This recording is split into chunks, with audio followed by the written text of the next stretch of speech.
Bonjour Étienne. Allô Estelle. Donc tu parcours la France en ce moment pour animer plusieurs ateliers et je voulais profiter de l'occasion de t'interviewer pour te présenter à ceux qui ne te connaissent pas. Est-ce que tu peux nous décrire un peu ton parcours, ce qui t'amène à faire des soins comme ça?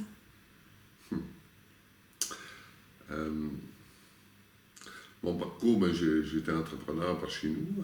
Je demeurais à la région de Québec. Et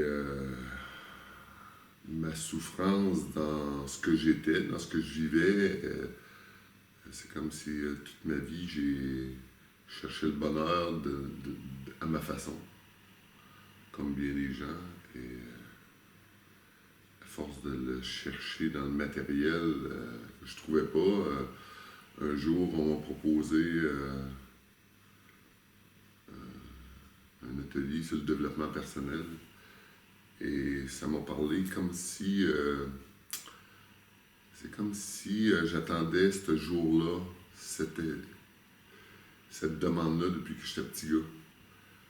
Et je me souviens, j'ai dit... en fait, cette Claudette Vidal, je pense que plusieurs personnes la connaissent ici en France, qui m'accompagnait dans mon entreprise en tant que coach d'affaires. Et elle avait commencé à faire des ateliers d'accompagnement personnel.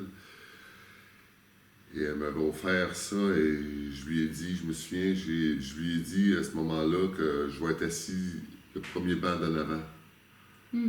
Et j'étais comme un petit gars. C'est comme si ça rappelait le petit gars en moi. Et tous les ateliers qu'elle a fait au Québec, j'en ai pas manqué beaucoup. Je faisais tous les ateliers qu'elle faisait à Québec. Après ça, j'allais à Montréal. Et au fur et à mesure, dans ces ateliers-là, ce qui se passait en moi, plus que je me rapprochais de moi, plus que je développais une capacité. C'est comme si au début, j'étais en présence aux gens. Et à partir de cette présence-là, je captais des choses aux gens. Au début, je ne savais pas qu'est-ce qui se passait. Et soit que je me mettais à pleurer pour la personne ou je faisais un sursaut. Et je sentais quelque chose qui passait en moi et on s'apercevait que la personne se sentait mieux après, se sentait libérée de quelque chose.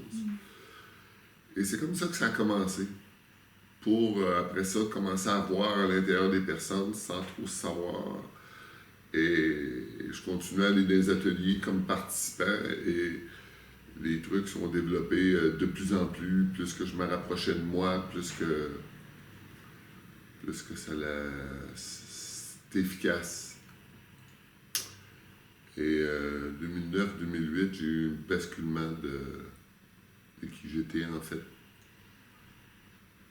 Et là, vraiment, j'ai commencé à goûter vraiment la profondeur de ce que j'étais. Et j'ai commencé à vraiment savourer la vie et commencer à rire, à sourire, mais beaucoup plus profondément que juste au premier plan. Quand je parle du premier plan, c'est ce qu'on voit. Et quand je parle du deuxième plan, où que la capacité dont je parle, c'est comme si je voyais le deuxième plan, le plan qu'on ne voit pas avec nos yeux visibles. Le deuxième plan, c'est ce que je pourrais voir avec mes yeux de capacité. Ma capacité, en fait, c'est pas beaucoup le troisième œil, la capacité de voir. Et quand je dis que je vois avec mon ressenti. J'ai un clair ressenti, mais tellement développé que c'est tellement fin que je suis capable d'aller vraiment toucher un cheveu. Si un cheveu très très fin qui dérange à l'intérieur de la personne, c'est comme si je vais le voir. Et à partir de cette claire ressenti-là, en regardant ce cheveu-là, en utilisant toutes sortes de techniques, on va dissoudre cette énergie-là. Et ces énergies-là, ce que je vois, c'est des énergies créées créé par le mental, qui crée des énergies grises ou noires, qui cristallisent. C'est des énergies cristallisées qui créent des limitations.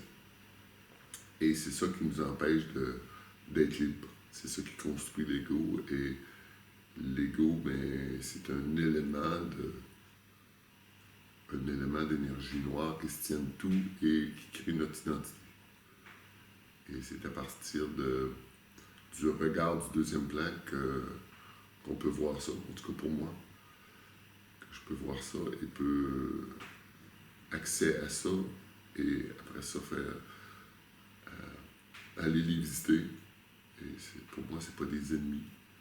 Les libérer aussi, parce que tu ne peux pas juste le voir, quoi. Oui, c'est ça. Il y a un travail de libération parce que c'est des énergies. J'appelle ces énergies-là les enfants du mental. Mes enfants. Ça veut dire que je ne peux pas détester mes enfants. J'adore ces énergies-là. Sont au service de notre humanité, en fait. Et c'est un programme comme un ordinateur, qu'on crée un programme et il garde ce programme-là tant aussi longtemps qu'on ne change pas de programme. Que ces énergies-là, je peux entrer à l'intérieur de ces énergies-là, qui sont juste une énergie une énergie de la source, en fait, tout part de la source. C'est une énergie qui est noire, qui a un programme spécifique qu'on a mis en place à un moment donné pour créer nos limitations. Et c'est là qu'on construit notre zone de confort. Et c'est ça qui nous empêche de nous connaître encore plus, parce que ce qu'on est vraiment, pour moi, on est illimité, qui vit dans un véhicule qui est notre corps, qui est limité. Et notre ego nous fait croire, que notre mental nous fait croire par ses peurs, qu'on est ce corps. Et quand on bascule, c'est comme si on reconnaît, c'est pas comme si on reconnaît cette grandeur de qui l'on est, vraiment. C'est vraiment un basculement de qui l'on est vraiment. Et quand on découvre ça, on peut appeler ça le retour à la maison. C'est comme si on rentre chez soi et on s'identifie plus au corps et à notre identité. On s'aperçoit qu'on est vraiment l'unité et ça meurt jamais. Ce qui vient dans la matière meurt comme notre corps, mais en arrière de ça, si je peux dire ça comme ça meurt pas. Et ça, c'est l'éternité. C'est ce qu'on pourrait appeler l'éveil. C'est ce qu'on appelle l'éveil. Est-ce que dans ce basculement, est-ce que ce que tu appelles les énergies noires disparaissent? Non, ben c'est ça. Ce qui est intéressant pour moi, c'est... je pourrais expliquer ça. L'ego, pour moi, c'est comme... je prends souvent l'exemple d'une boîte de Kleenex. Une boîte de Kleenex, c'est un contenu qui contient beaucoup de Kleenex. Et l'ego, c'est un contenu qui contient beaucoup de mémoire, des conditionnements, des peurs, des mémoires, en fait, tout ce que j'ai construit et tout ce qui contient là-dedans vient du passé. Ça veut dire que j'ai vécu une belle expérience, je veux la reproduire. Ça veut dire qu'il va y avoir une photo dans mon cristallisé que je vais chercher toute ma vie à reproduire cette photo-là. Et dans l'ego, bien, je ne peux pas jamais reproduire cette sensation. Je vais essayer de le reproduire, mais je n'aurai jamais cette sensation que j'ai eue au départ, la première fois. Et c'est le piège, c'est ça qui nous fait tourner en rond. Et si j'ai vécu une mauvaise expérience, ben, je crée une mémoire pour pouvoir aller la reproduire. Et c'est pas parce que ça a été une mauvaise expérience une fois que ça va l'être toute ma vie. Une deuxième fois. Et le mental croit que... Mais il met un blocage pour ne pas aller reproduire ça. Ça veut dire qu'il crée une énergie noire. Ça veut dire que c'est une autre mémoire. Et ça s'accumule toute notre vie comme ça. C'est pour ça que souvent, on voit les personnes à 40, 50 ans, 60 ans, beaucoup plus à 45, 50 ans. En tout cas, un lot de flou de gens qui viennent dans les ateliers parce qu'ils se sentent lourds.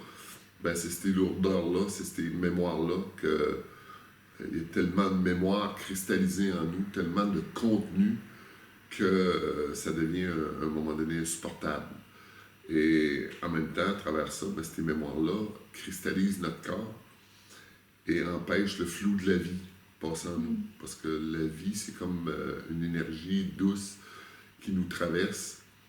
Et quand elle nous traverse plus ou moins,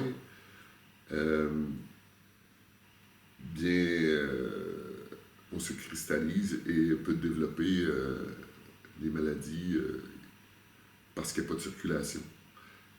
Dans l'énergie de la vie, il y a tout ce qu'il faut pour nous guérir. Pour moi, il y a tout ce qu'il faut. Et quand on est libre de ça, en tout cas, moi, dans mon expérience, j'ai été malade souvent dans ma vie et depuis que je suis léger et le sourire presque toujours sur les lèvres, on voit souvent mes dents. Je dirais que ça fait longtemps que je suis plus malade. J'avais souvent des grippes et ça fait très longtemps que j'ai pas eu de grippe, même plusieurs années. Et en même temps, quand il en arrive une petite, je me fais un petit traitement de 5 minutes et c'est parti. Et tu disais que malgré l'éveil, il peut y avoir quand même des énergies noires. Oui, c'est bien que tu me poses la question parce que c'est pas parce qu'on s'éveille, c'est pas parce qu'on bascule. Pour moi, l'éveil, ce que je vois, en tout cas dans les gens et en moi, ce qu'elle a fait, c'est comme si la boîte de Kleenex que je parlais tout à l'heure avec son contenu, c'est comme si la boîte disparaissait. Le contenu disparaît et c'est comme si là, ça crée beaucoup plus d'espace. Ça ne veut pas dire qu'il ne reste plus de Kleenex. Ça se peut qu'il disparaisse dans ce mouvement-là. Il y en a qui basculent complètement. Il y en a d'autres qui restent plusieurs Kleenex. Mais c'est comme si les Kleenex ne devenaient plus un obstacle. Parce que il y a beaucoup plus d'espace à vivre. C'est beaucoup plus léger.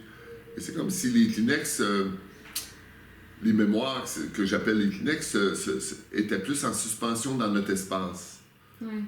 Mais sont toujours là. Ça veut dire que si un Kleenex correspond à une expérience, ça veut dire que dans l'expérience que je vais vivre, je vais voir un copain et ce copain-là révèle une mémoire en moi qui me colle à une mémoire, ben je vais me scotcher, je vais me coller sur le Kleenex qui va me faire perdre ma lumière, qui va me faire rentrer pour le temps de l'expérience. C'est comme si, quand je parle de lumière, quand je regarde quelqu'un qui est éveillé, je vais voir sa lumière.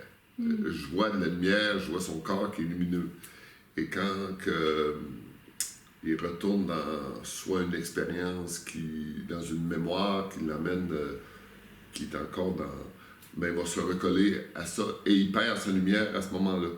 Et là, on peut dire qu'il retourne, je ne dirais pas dans l'ego, parce que l'ego est dissous, le contenu est dissous, sauf qu'il se colle à une mémoire qui est noire. Et cette mémoire-là lui fait perdre la lumière pour quelques instants ou quelques jours. Mais c'est plus facile, ou c'est plus facile de se décoller de là parce que ça devient une expérience qui est vécue assez librement. Ouais. Quand il n'y a pas éveil, on va se coller en un moment. Ben, quand il n'y a pas éveil, on vit à partir de ce contenu qui est dans l'illusion, quoi. C'est l'illusion des suppositions. Faut juste regarder souvent. Ma vie était composée que de suppositions avant. Souvent, on a peur de notre futur. Moi, mon fonctionnement, en tout cas, était de me faire des histoires pour demain et après-demain et après-demain pour bâtir quelque chose. Et je cristallisais tout pour que quand que je vais arriver là, que ce soit exactement comme ça. Et quand c'était pas comme ça, ben, j'étais en furie, j'étais en colère. Et j'étais pas content. Et je créais ma souffrance, en fait. C'est moi qui créais tout. C'est ce avec quoi la plupart des gens viennent, en tout cas dans tes ateliers. Ouais. Qu'est-ce que tu leur apportes, en fait, que ce soit en soins, parce que tu fais des soins à distance par Skype, ou là, actuellement, dans les ateliers, qu'est-ce que tu peux leur apporter? Alors, moi, j'ai des témoignages assez lumineux et enthousiastes suite à l'atelier, mais est-ce que tu peux nous dire un peu ce qui s'y passe, ce que tu fais, qu'est-ce que tu peux leur apporter, justement, quand on est collé à une mémoire, ou qu'on se sent coincé, limité, et en même temps, on aspire tous au bonheur, à l'éveil, à la reconnaissance de notre lumière? En quoi tu peux nous aider? C'est une question avec quoi j'ai un peu de difficulté à répondre parce que la vie qui me traverse, c'est comme si, moi, la vie me traverse. J'ai pas de... Bien sûr, j'ai quelques outils et je vois le fonctionnement. Mais c'est comme si à chaque atelier, j'arrive pas avec d'outils. Qu'est-ce que j'apporte? Ben, c'est sûr que j'apporte ma présence. Mais chaque individu qui sont là sont mes maîtres. Chaque individu apporte la présence nécessaire pour cette œuvre qui est en marche. C'est comme s'il y a quelque chose. Moi, je dirais que c'est ma première intention. J'arrive avec une intention, mais une intention qui n'est pas dans une intention du cœur, qui est de libérer les gens, les amener à leur propre nature, mais c'est pas dans vouloir les sauver. C'est vraiment de... quand je mets mon attention sur mon sourire, c'est...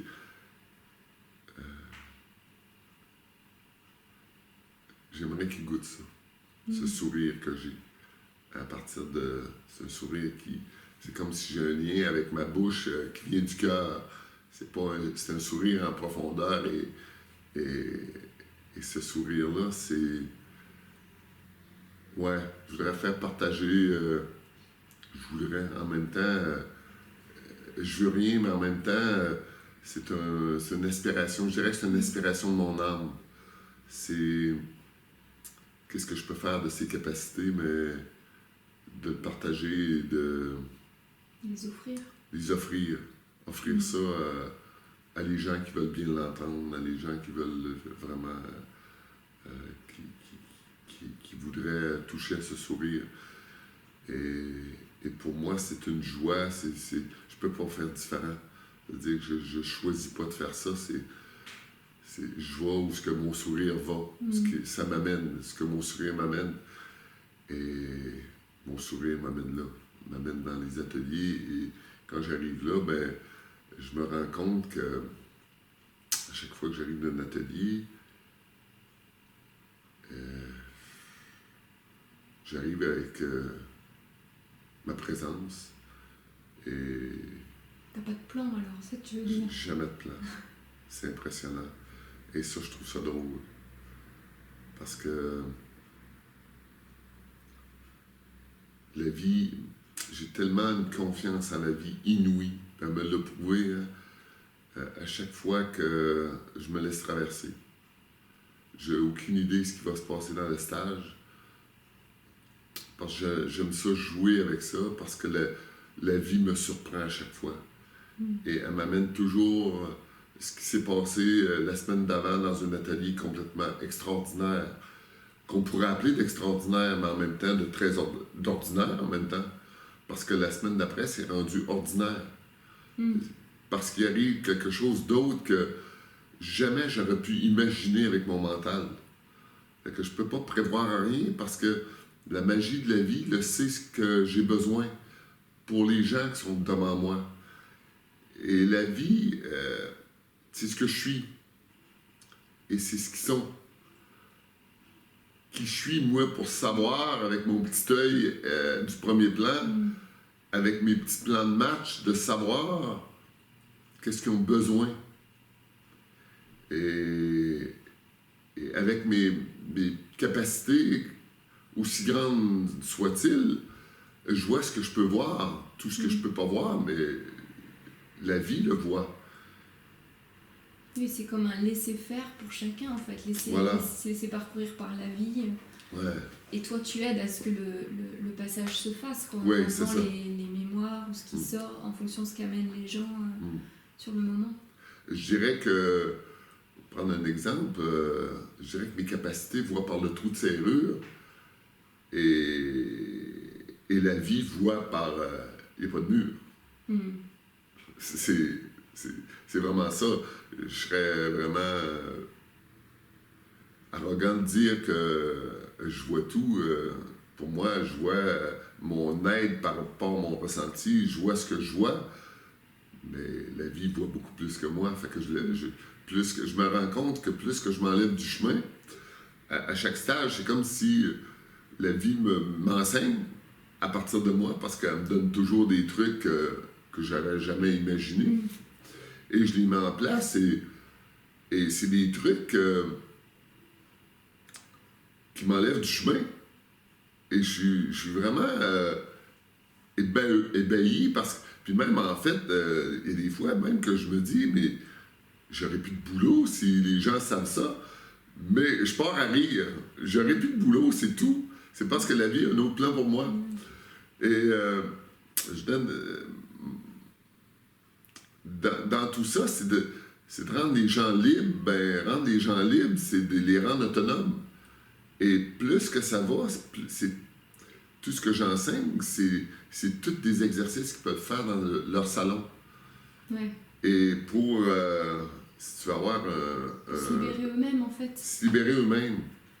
Et je fais des soins à distance par Skype et en personne. Puis, à un moment donné, j'étais à Nantes et j'étais avec des personnes qui étaient en train de faire l'exercice. Et c'est comme si j'étais plus en retraite parce que c'est comme si les exercices, je me rendais compte qu'ils se faisaient seuls. Et j'étais dans cette présence-là et j'observais ça. Avec mes ressentis, je voyais ce qui se faisait. Et à un moment donné, il montait en moi un truc, mais complètement fou.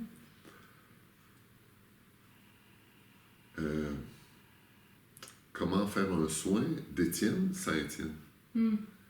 Et ça m'a fait rire, mais complètement. J'ai dit là, je prends ma retraite dans quelques jours, quoi. Et voilà, si c'est ça, ce sera ça, mais ça me faisait sourire parce que je voyais parce qu'en même temps, dans ce soin-là qu'on peut se faire soi-même, en tout cas en atelier, ce qui est précieux, c'est tes propositions où tu laisses traverser la vie, en effet. Et c'est ça qui rend la puissance, je trouve, de l'atelier, mais c'est aussi toute ta lecture que tu peux faire de l'invisible. Et donc le fait que tu lises et que tu le dises, ça permet aussi aux gens de prendre conscience de ce qu'ils vivent et de mettre encore plus en lumière leur ressenti. Il y a aussi toute ta lecture que tu fais de ce qui se passe qui rend précieux aussi, je trouve, ta présence. Même si en effet, pour chacun, c'est à développer sa propre présence. Mais voilà, au début, on a besoin d'être... parce que l'invisible nous paraît tellement inaccessible. Et c'est vrai que je trouve que toi, dans les ateliers, tu nous le rends accessible. Ouais, c'est vraiment quelque chose de ça qui se joue, je trouve. Ouais, c'est comme si je rends ça tellement simple que c'est en moi. Hein, en même temps, je rends ça, quand je dis que je rends ça, c'est ma façon de faire. C'est pas personnel, ça fait ça.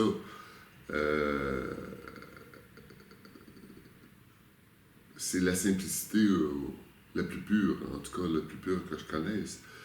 Et j'entends souvent des commentaires dire mais est-ce que ça se peut que ce soit aussi simple que ça? Et oui. Et ce qui me permet de faire beaucoup d'exercices et d'expérimenter les exercices, c'est que je vois en fait, je suis les yeux des gens parce que souvent on fait des exercices et les gens ne savent pas trop ce qu'ils font. Et moi, je vois le deuxième plan, je vois tout ce qui se passe dans les exercices. Et je vois cette libération-là qui se fait. Et je propose des exercices, et ces exercices-là, je me rends compte que quand ils font les exercices, il se passe des trucs, ils se libèrent des trucs, sauf qu'ils ne savent pas trop. Mm. Et en fait, bon, au début, je les accompagne pour voir quand tu fais ça, il se passe tel truc. Et si tu le produis dans ton salon, même si tu le sens pas, il s'en passe des trucs. Il se libère des trucs à chaque fois, quoi. Mm. Et il y a des gens, il y a beaucoup de gens qui le sentent. Et plus que tu nettoies, plus que tu nettoies ces mémoires-là, plus que tu deviens léger. Et plus que tu deviens léger, tu te rapproches de toi. C'est comme si tu enlevais des couches d'oignons. Et plus que tu enlèves des couches d'oignons, ben, plus que tu ressens, plus que ça devient de moins en moins subtil et tu développes tes ressentis. Et pour moi, c'est ça, vivre à partir de soi, c'est de... Vivre à partir de soi, c'est de vivre à partir de mes ressentis. Comment je vivrais autrement? Si faut que je demande aux personnes, que je me fise aux personnes, va voir un tel, t'as un problème, va voir un tel, je suis allé et il est super bon. Oui, mais s'il était bon pour toi, ça se peut que c'est pas bon pour moi. Mm. Et comment je peux faire pour savoir s'il est bon pour moi? Ben, pour moi, c'est le ressenti. Qu'est-ce que ça me fait vivre quand je mets mon attention sur lui? Est-ce que ça me sert ou est-ce que ça me semble m'ouvrir en dedans? Et pour moi, on a tous des ressentis, sauf qu'on ne met pas notre attention sur ça. Oui, on n'a pas appris à le faire, quoi. Il y a toute une rééducation à faire pour apprendre ses ressentis. C'est vraiment une éducation de retourner son regard vers soi. Et je dis souvent, en tout cas pour moi, c'est l'ego utilise les deux yeux extérieurs et vit à partir de l'extérieur totalement. Et tout va chercher toute son information à l'extérieur pour se sécuriser. Et dans l'être, à partir de vivre à partir de soi, c'est de vivre, pour moi, c'est de vivre avec un œil intérieur et un œil extérieur. Ça veut dire qu'il y a toujours un œil qui regarde à l'intérieur. Qu'est-ce que ça me fait vivre quand je regarde à l'extérieur? Mm. Quand je regarde une telle personne, qui est thérapeute ou pas, est-ce que moi j'ai besoin de lui? Et je regarde à l'intérieur, qu'est-ce que ça me fait vivre? Et si un sourire en moi ou une ouverture qui se fait, bien, écoute, je t'inspirais à aller le voir. Mm. Ça veut dire que pour moi, c'est une réponse à... Ben voilà, je ne sais pas ce qu'il peut m'apporter, je ne sais même pas ce qu'il fait. Ouais, mais ça dit oui, quoi. Ça dit oui. Ça veut dire que j'arrête de me poser des questions, puis je vais le voir. Qu'est-ce que tu peux m'offrir? Ça me dit de venir te voir. Ça sourit quand je viens. Et je suis mon sourire. Et quand ça crispe en moi envers quelqu'un ou un thérapeute ou quoi, ça ne veut pas dire qu'il n'est pas bon pour moi. Ça veut dire que j'en ai pas besoin. Mm. Et ça veut dire que, bon, ben, j'ai pas besoin de cette personne-là, ou j'ai pas besoin d'aller à telle place, ou... Oui, c'est vraiment une histoire de ressenti, parce que le mental aussi peut nous faire croire qu'il n'est pas bon, enfin, ou en tout cas que c'est pas là, ou c'est vraiment apprendre à différencier quand c'est le mental qui parle ou quand c'est vraiment le ressenti à travers le corps. Ouais. Et quand tu dis ça, je me dis que la manière dont tu le partages aussi, pour avoir fait certains stages avec toi, je trouve que tu rends l'éveil assez accessible, parce que quelque part, c'est d'abord écouter ses ressentis et faire à partir de soi. Et tout ça, c'est une rééducation, et ça aussi enlève que l'éveil, c'est quelque chose d'extraordinaire, dans lequel on s'attend tous à vivre heureux, enfin heureux oui, mais dans quelque chose de merveilleux, alors que dans ce que tu partages, enfin tu vas en dire plus, mais ça peut être aussi traverser des difficultés par moment, quoi. Mais toujours vivre à partir de soi. Ouais. Je parle pas beaucoup d'éveil. C'est moi qui te pose la question. Ouais.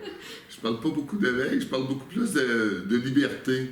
Ouais. Et je me rends compte dans mes soins, j'ai beaucoup d'images. Les gens ont beaucoup d'images sur ce que c'est l'éveil. Ils ont souvent des images entendu parler d'une explosion, d'une expérience de basculement qui était... et les gens, c'est comme si on l'image de ça. Et c'est drôle parce que je traitais une personne un jour et je la voyais qui était totalement éveillée et elle ne savait pas. Elle attendait quelque chose d'autre. Et je rencontre beaucoup de gens comme ça. Et dans dans sa mémoire, j'avais vu une image de saint. Et j'y posais des questions sur qu'est-ce que c'est un saint pour elle. Et elle me répondait, et la question que j'ai posée, qui l'a un peu ébranlée, est-ce que tu as déjà vu un saint vivant? Et là, ça l'a ébranlée parce que c'est comme si elle prenait conscience en même temps qu'elle voyait cette mémoire-là qui était là. C'était important pour elle, les saints, c'était comme quelque chose de grandiose, un espace saint. C'est comme si quand je vais être comme ça, je vais être éveillé. Et elle se rendait compte que si tu n'as pas vu un saint vivant, que c'était sur l'image qui était collée, mais pas sur le véhicule du saint. Et ça l'empêchait à elle de voir sa sainteté, en fait. Sa lumière en elle qui était tout éveillée, quoi. Et il peut rester des mémoires comme ça qui nous empêchent de se reconnaître vraiment. De se reconnaître vraiment. C'est-à-dire qu'il y a des fois que l'histoire de l'ego est finie, mais parce qu'on n'a pas vécu une expérience comme une telle ou un tel, on croit qu'on n'est pas là. Mais cette liberté dont je parle, cet éveil, c'est tellement simple que même des gens qui me disent, mais ça peut pas être ça. Et oui, c'est que ça. C'est la vie en direct, quoi. Et sauf qu'il n'y a plus d'histoire. Quand quelqu'un me fait sourire, je souris. Et ça, c'est pas un sourire accumulé, c'est pas un besoin de m'évader. Oui, social. Hein. Oui, et 3 minutes après, si la personne m'a fait pleurer, il va y avoir des larmes. Et j'aime cette vie en direct. Et là, on n'est plus dans des histoires, on est vraiment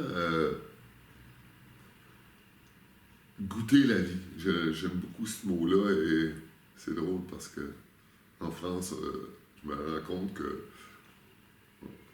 je suis en train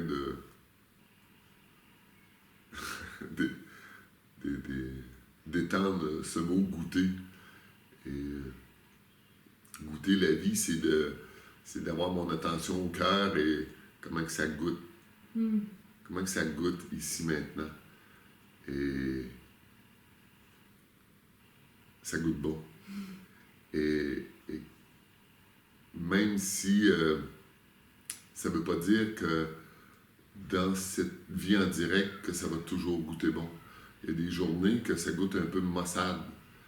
La différence, c'est que c'est totalement accepté dans mon espace que cette journée est un peu plus dure.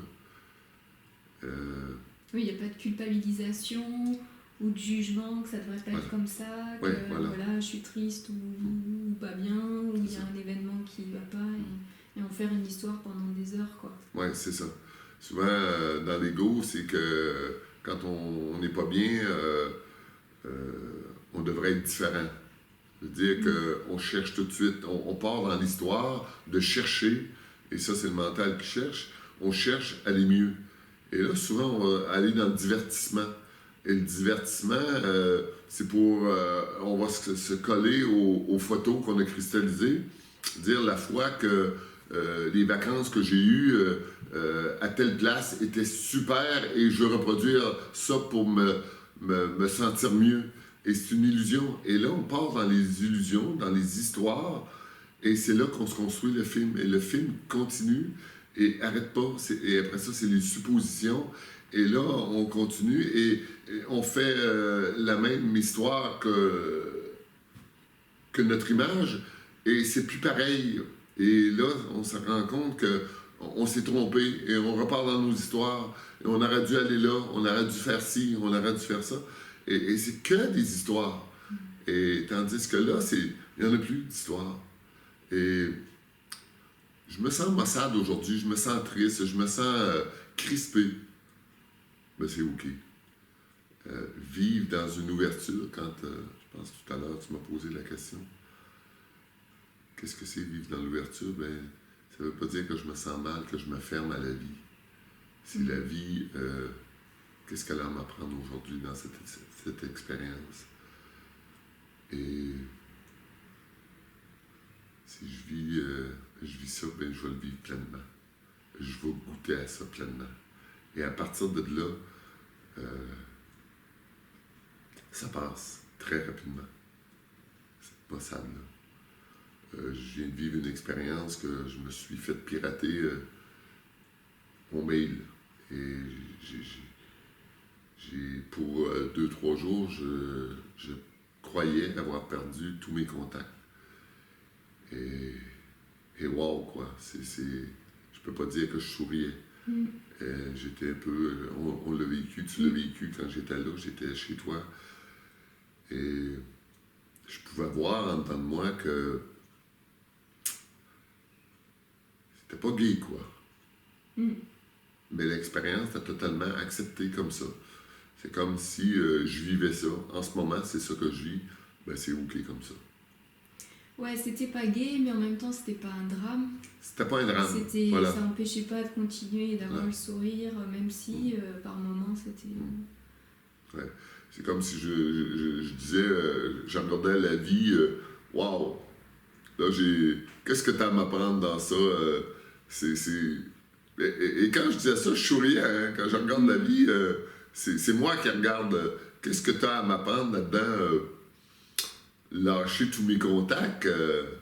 OK. Je disais OK. Et j'avais ce même sourire-là, un peu OK. Il y a quelque chose que j'ai à apprendre là-dedans. Et 2 jours après, en fait, j'étais allé voir dans Supprimer et il était tout là. Le pirate avait supprimé, mais il était dans Supprimer et j'ai réactivé pour les remettre dans ma bande. Et là, j'étais vraiment content, mais en même temps, c'est une expérience que j'avais à vivre. C'est pas une erreur. Oui, quelque chose que tu as mal fait, tu n'étais pas dans la culpabilisation de... Et ce pirate-là, pour moi, c'est un serviteur qui est venu me visiter pour m'apprendre quelque chose. Je ne sais pas encore au juste qu'est-ce qu'il m'a appris, mais je vais peut-être le découvrir un jour. Et c'est pas important de le savoir tout de suite. Pour moi, je ne suis pas dans la recherche. J'ai vécu ça, OK. Je sais pas pourquoi, mais ce pirate-là, pour moi, il n'est pas différent de moi. Parce que, est-ce qu'un jour, dans ma vie, j'ai fait une expérience semblable où j'ai essayé de nuire quelqu'un. Et si je vais voir en moi, la réponse est oui. Ça veut dire que je ne peux pas me dissocier de ce pirate. Ce pirate fait ce qu'il peut avec ce qu'il est. Et on peut parler des pirates, des djihadistes et tout. Et si je vais voir dans ces personnes, c'est la souffrance totale qui vient en eux. Et est-ce que moi, j'ai déjà souffert? Et la réponse est oui. Qu'est-ce que je peux faire pour les accompagner? C'est juste aller regarder avec mon cœur, quoi. Et j'ai pas de haine pour eux. Parce que dans cette expérience que j'ai déjà vécue de souffrance, les gens qui me regardaient en m'acceptant tel que j'étais, c'est eux qui me faisaient du bien. Et j'avais besoin de ces personnes-là. Et aujourd'hui, je peux avoir ce regard-là, par ma liberté. Et c'est la puissance de l'amour et de la conscience qui soigne et guérit. Ouais. Et je discute des fois avec des gens qui me disent qu'ils se battent pour que la violence aux animaux arrête. Et pour moi, c'est faux. Quand tu te bats pour quelque chose, ça veut dire qu'il y a une dualité. Et le cœur ne peut pas avoir de dualité. Si je prends l'exemple de... Je regarde des vidéos, moi aussi, sur Internet, toute la violence qui est faite aux animaux, à certaines places, ça peut me rendre triste. Mais quand je regarde ces gens-là, ben, ils font ce qu'ils peuvent avec ce qu'ils sont. Et si je vais plus loin en eux, c'est de la souffrance qui les amène là. C'est cette souffrance qui crée de la souffrance. Et voilà. Et soit qu'ils peuvent faire de la souffrance aux enfants, aux adultes, aux animaux, à leur entourage. C'est ce qu'ils peuvent faire avec ce qu'ils sont. Est-ce qu'on est différent d'eux? Pas du tout. On fait tous... ils font ce qu'ils peuvent. Je donnais un exemple l'autre fois à quelqu'un, et j'ai entendu ça d'un grand sage, hein, et ça m'a parlé, cette parole, à un autre niveau, quand on se promène dans le bois, et qu'on écrase des fourmis, et qu'on en écrase 3, les autres fourmis, qu'est-ce qu'ils disent de nous? Et j'ai trouvé ça beau. De notre point de vue, où ce qu'on est, on voit ce qu'on voit. Mais les fourmis ont un autre point de vue sur ce qu'ils voient, qu'on ne voit pas. Dire que le mental croit toujours voir tout, mais il voit tellement petit que dans l'ego, dans les mémoires qu'on porte, on voit, c'est comme si notre regard est fixé sur qu'une chose à la fois et ne voit qu'au premier plan. Et quand on se met à voir au deuxième plan, on voit autre chose, quoi. Oui, c'est ce qui te permet d'accepter aussi, je trouve, toutes les personnes du stage, avec chacun son lot de souffrance, de réaction, qui peut faire réagir d'autres personnes, puisque les égos ou les souffrances font écho, et que moi, je trouve que tu as cette capacité de pouvoir accueillir chacun complètement, mais parce que justement, tu vois le deuxième plan, cette souffrance qui est là, et que tu peux en plus les aider à s'en libérer. En même temps, eux sont là pour libérer quelque chose, mais moi, quand je les regarde, mais je les trouve tellement beaux que... Qu'est-ce que vous faites ici, quoi? Et en même temps, ben, ils sont là, ben OK, on fait des exercices. Et pour moi, je m'amuse, on fait des trucs. Et je vois cette beauté. Il n'y a rien à changer dans ce qu'ils sont. Et l'humanité, en ce moment, fait l'expérience du mental. Ben oui. Elle fait l'expérience de ça. Pour moi, si Dieu avait voulu ça différent, il a la capacité de faire ça différent. Et c'est voulu ainsi. Pour moi, c'est voulu. La vie est comme ça. Et on a la capacité de sortir de ça. Et moi, en fait, c'est de... Je me découvre, je me vois, plus que je rencontre de gens, plus que je me vois en eux, et plus que je me trouve beau, plus que je regarde dans eux, et je regarde ce que je goûte à travers eux. Mais c'est moi que je découvre en même temps. Et ça, je trouve ça beau. C'est ça que je trouve beau. Pour moi, c'est que par eux que je peux me découvrir. Et je les appelle mes maîtres. C'est eux mes maîtres. Et pour moi, c'est pas moi qui est en premier plan dans l'atelier. C'est eux qui sont au premier plan. Et c'est eux qui me font goûter à cette vie. C'est eux qui me font goûter à ce sourire que j'ai. Et pour moi, je vais jouer un jeu et ça apporte ce que ça apporte, quoi. Et dans ce jeu, on installe des trucs et ils se libèrent ils se libèrent c'est des jeux, c'est des exercices, en fait, qu'on se rend compte qui libèrent beaucoup de trucs. Et c'est de plus en plus puissant. Oui, les gens n'ont pas le même visage à l'arrivée qu'à la fin du stage. Ça, c'est mon gâteau, c'est mon gâteau pranique, que je pourrais dire. C'est mon gâteau pranique avec beaucoup de cerises et de fraises sur le dessus. Avec un peu de crème fraîche.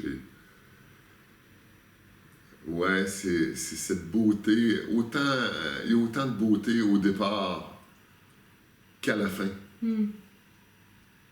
Mais c'est une beauté différente, je dirais. Parce qu'il y a tellement de beaux sourires. C'est comme si le sourire que je parle du fond du cœur que j'ai quand que je souris,